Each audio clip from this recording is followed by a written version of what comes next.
Okay, so when you hear real estate, what comes to mind? Probably, buildings, land. Mortgages, paperwork, definitely something physical you can touch. Right. But what if I told you there's this whole other kind of property, something entirely digital? Ah, you're talking about the online world. Exactly. We dug into this fascinating source, The Art of Digital Domain Flipping, and it talks about buying and selling website addresses. Things like, say, travelguru.com or greenboost.net. Like digital land almost. Precisely. The source calls them the modern version of beachfront property. It really made me stop and think about what owning property even means today. Okay, let's unpack this. It's a great analogy.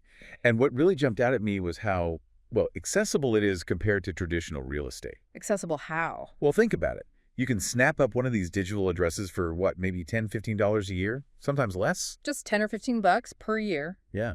Compare that to property taxes, Yeah. maintenance, you know, no leaky pipes online. Huh? Good point. And the potential returns. They can be absolutely staggering. We saw that example, LasVegas.com. Mm. Bought for peanuts, basically under $100. And sold for? Sold for $90 million. 90 million. Wow. Okay, that's obviously an outlier, but still. Totally an outlier. But even on a smaller scale, names like WholesomePets.com or RemoteYogaStudio.com, they've sold for thousands Why those specifically? because they hit that sweet spot, you know?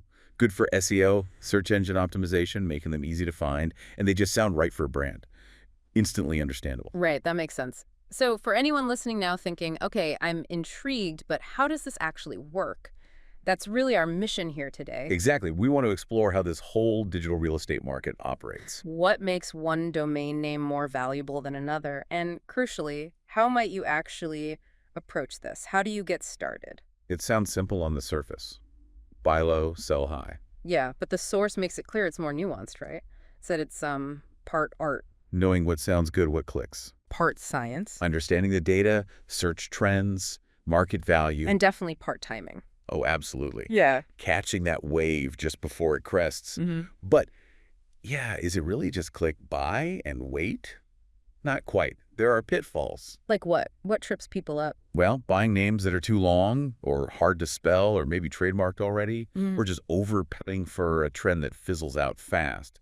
You need some strategy. Okay, so strategy matters. But one thing that really struck me is how open this seems. You don't need like a fancy degree or a business license to start, do you? Not at all. That's the Yeah. beauty of it. The barrier to entry is incredibly low. Our source basically said you need what? Internet access, Yeah. a good sense of what's trending, what people are talking about, Crucial, having your finger on the pulse. and well, maybe a little bit of courage to actually hit that buy button. A little bit of calculated risk, yeah. But it's far removed from needing huge capital, like traditional property investment. So it's accessible, low cost to hold, Okay. pretty appealing. And if you think about the bigger picture here, it's actually quite profound. You're not just selling a name carved out of the digital ether. What are you selling then? You're selling a vision. You're selling potential. You're basically making a bet on the future. How so? Think about trends. AI Hmm. is huge, right? So names like, I don't know, AImarketingexperts.com or maybe promptwizard.ai, Yeah. those anticipate a need. Or like climate tech, greenheatsolutions.com, something like that. Exactly. You're predicting where people's attention, where the market's attention is going to shift. And attention is everything online. It's the currency, really. So owning a prime piece of that digital real estate, a name that's short, memorable, easy to spell, Idealia.com, still the gold standard. But other extensions are gaining ground too, right? The source mentioned .io or .ai. Oh, definitely. Especially in tech circles. A good .io or .ai domain can be super valuable for startups in those spaces. They signal you're part of that world. So choosing the right name, the right extension, that could be, well, a really smart move. It genuinely might be the smartest real estate investment you ever make, considering the low initial cost and potential upside. So a final thought then for everyone listening, as you navigate the web today, maybe think about that intangible value, the power of a name, of digital presence. Where are the trends heading? What's the next big thing? What digital beachfront property is still out there, just waiting to be discovered? Could you be the one to spot it?